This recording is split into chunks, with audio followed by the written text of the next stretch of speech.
Isabelle, bonjour Laurence. Bonjour, Ah, Laurent. je sais, nous sommes lundi matin, ça tire un petit peu partout. On a mal au dos, comme pas loin de 80%, c'est ça, des Français.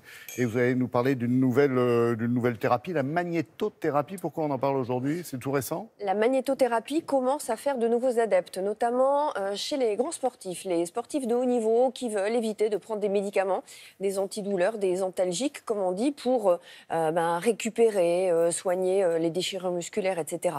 Mais ce qu'on va dire va concerner 80% de nos téléspectateurs. Pourquoi? Parce que 80% des Français, comme on va le voir sur ce schéma, ont mal au dos. C'est vraiment le mal du siècle. C'est quand même énorme, 80% de la population. La lombalgie est la première cause d'invalidité avant 45 ans. Et le second motif de consultation chez un médecin généraliste, c'est quand même important. Et alors la Sécu, plus de 2 milliards d'euros par an, le coût du mal de dos en France. Alors, les sportifs, nous en avons rencontré du côté de Lyon. Magali Defer est allée à la rencontre d'un ostéopathe kiné qui pratique la magnétothérapie. Voyons comment ça marche.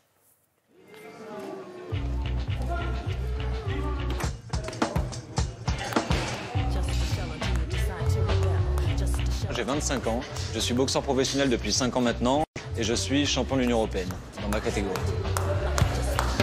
Je m'entraîne 5 à 6 fois par semaine, 2 fois par jour. Et quand je suis en préparation, parfois, c'est tous les jours, 7 jours sur 7. C'est un sport qui est très traumatisant physiquement. Entre la musculation, la course et la boxe en elle-même, c'est un sport où on peut prendre des coups partout dans le corps. On est très tendu psychologiquement et donc ça se répercute sur le physique. Depuis plusieurs années, j'ai des douleurs quotidiennes dues aux entraînements qui sont au niveau du dos, dorsalgie, au genou. Ça m'arrive régulièrement et c'est pour ça qu'on a un suivi de kinésithérapie qui est quotidien. Et donc, depuis 1 an maintenant, j'ai ajouté un petit plus à ce travail de récupération qui est la magnétothérapie. Ça me permet de prévenir les blessures, de libérer les tensions et donc d'avoir un accompagnement encore plus professionnel pendant mes préparations. Magnétothérapie, c'est l'ensemble des techniques de soins qui utilisent le champ magnétique. Ça fonctionne par une excitation d'aimant, tout simplement, pour créer un champ magnétique et pour faire passer ce champ magnétique dans le corps. On peut l'utiliser pour accélérer les processus de cicatrisation dans les lésions musculaires, mais moi j'utilise surtout dans tout ce qui est douleur ostéo-articulaire. Allez Dylan, mets-toi sur le ventre. Voilà. Allez, hop.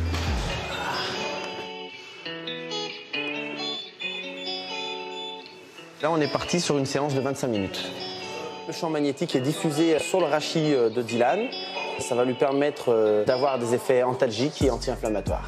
Parce que ça va augmenter la vascularisation, les effets bénéfiques de la vascularisation. Ça va exciter un petit peu l'ensemble des neurotransmetteurs et libérer des endorphines.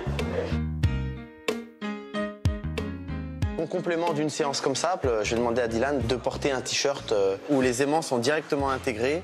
Et donc ça, ce textile, il est vraiment super pour la récupération et même pour le curatif. Hein, donc on voit les aimants sont directement placés, en plus à des endroits stratégiques.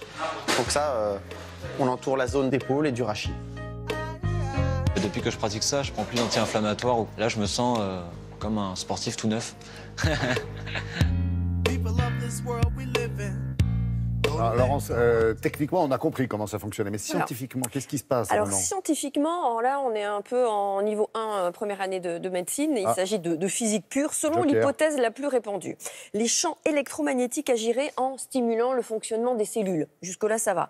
D'autres soutiennent que les champs électromagnétiques activent la circulation sanguine, ce qui favoriserait l'apport en oxygène et en nutriments. Et puis il y a une autre option, que le fer, vous savez qu'on a du fer dans le sang, et bien que ce fer jouerait un rôle de conducteur de l'énergie magnétique. En fait, juste avec le contact, ils se parlent, l'aimant, le fer, claque, ça coïncide. Et il se pourrait aussi que les champs interrompent la transmission du signal de la douleur entre les cellules de nos organes et le cerveau, parce que la douleur, c'est un signal.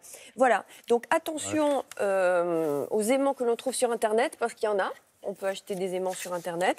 Attention, il y a des puissances à respecter. Oui, j'imagine. Voilà, donc on ne les achète pas soi-même. On va voir un paramédical, un ostéo, un kiné. 80% des Français qui ont mal au dos, le chiffre est assez étonnant. Alors, il paraît, Absolument, comme on a dit un mon copain schéma. Polo, que ce n'est pas une maladie et que pour rester en forme, il faut ne pas négliger le mouvement permanent. Voilà, il faut être en motricité permanente. Exactement. Super, merci beaucoup Laurence.